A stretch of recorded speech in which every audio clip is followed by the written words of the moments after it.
Welcome, I'm Dada Veda, and we're going to look at a question which is on the minds of people. It has been on the minds of people for thousands of years, and that is, what is the meaning of human life? Why are we here? What is our purpose? What should we be doing with our short time on this planet? So there are various ways to look at it, but I want to look at the way that the yogis have described it, and it's also a path which I've been following for the past 57 years. And the yogis say we should look at the essential characteristic of, of, of, of a human being and to see what is special about it, what is different from the other living beings and even the inanimate objects of this world. So the first way to look at it is to look at the animals. What do they do? What is their purpose? So animals have a special nature. They have four distinct things which all animals do. They eat, they sleep, they have fear, and they procreate to continue their species.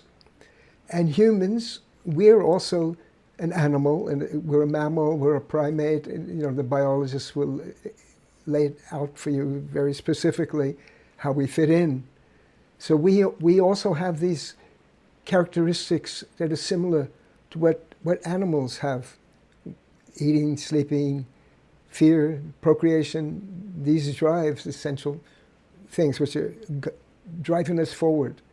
But there's some special thing about humans which is a little bit different, and is really the answer to the question comes here.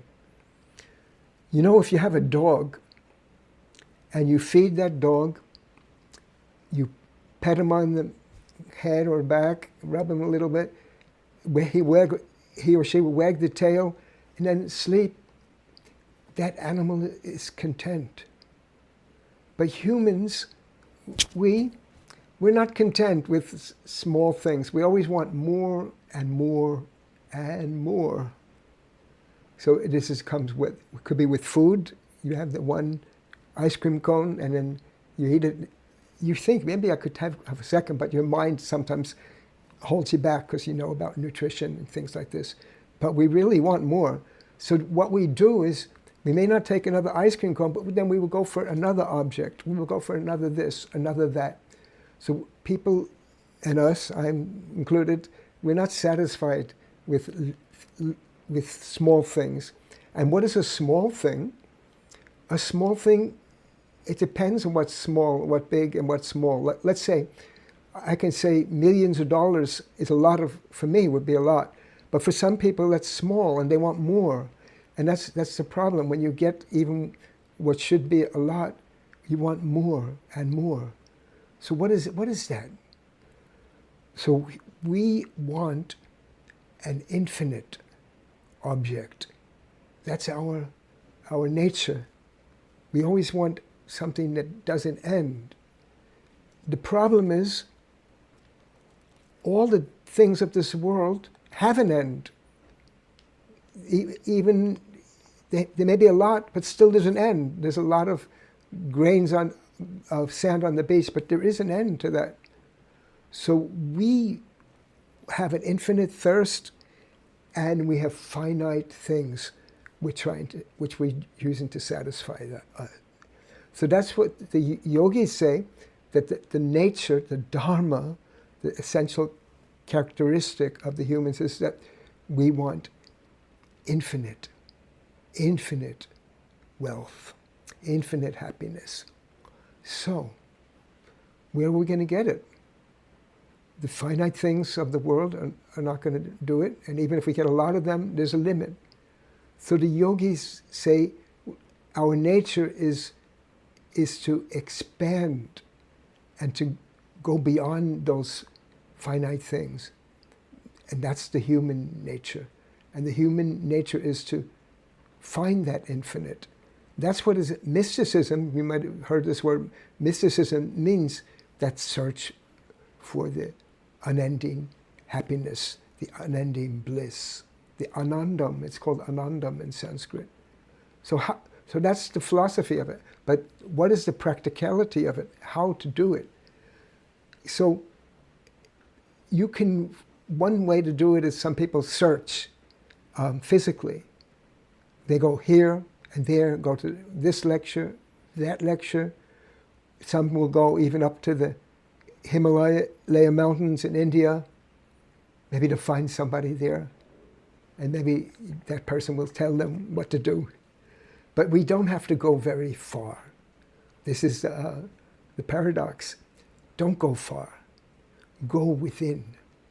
Go to the closest place. So what is the closest place? Tip of the nose? No, there's still something closer. So the closest place is our feeling of I, our existence. So all of us, we say, I exist.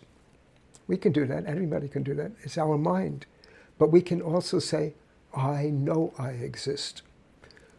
I know I exist. The I of I know I exist is the soul, is the witnessing consciousness. It is the Atman. And the secret to finding lasting happiness is to find that infinite wealth which lies within, in the Atman, and even beyond the Atman into the supreme consciousness. So this is the idea. But what is the way to do that? How am I going to do that? Like I said, you can't travel somewhere and get the answer from somebody. That's not the way to do it. So the way to do it is through an inner practice of meditation. So the question becomes, how should we meditate? What should we do when we meditate? I like to explain meditation in a way like this. It is concentrated, positive thinking.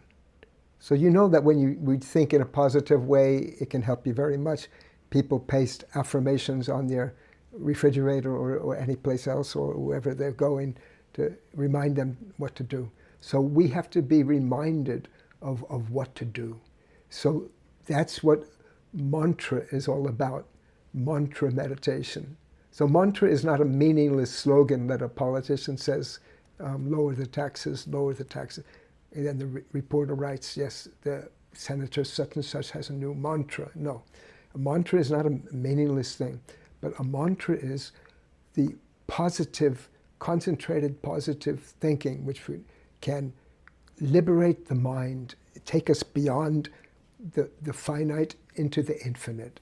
So this is what yogis have been doing for thousands of years. And it's easy to do. Easy in a sense that you can learn it easily, but to practice it takes time and effort. So that is the answer, though. So what human life is all about is to satisfy our needs on the physical level as best we can, adjust with everything around us nicely, do our job properly, but to go towards the infinite. So we have objective adjustment, but our approach should be towards the infinite.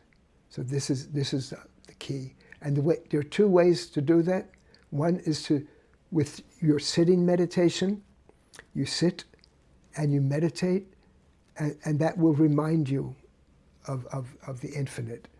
And then in your daily life, the different things that we come in contact with, we also think that those things are expressions of one consciousness. And eventually, if you practice enough, that you get some very nice peace in your life. But more than that peace, you will get that satisfaction that, yes, I'm fulfilling my nature. I'm moving towards that infinite consciousness. And this is the purpose of human life. And in other videos, I will explain or have explained how to do meditation. And you can look at one of them over there right now and start meditating today. So that's all I want to say. And if you've come this far and this is interesting for you, like what you've listened to now or seen, and subscribe if you haven't done that, and share it. That's also an important part of our human duty, or what we should do. We should also help others. So share this content with others so that they can also move on that path. And once again, to learn how to meditate, just go up to the link, which is going to be posted at the end.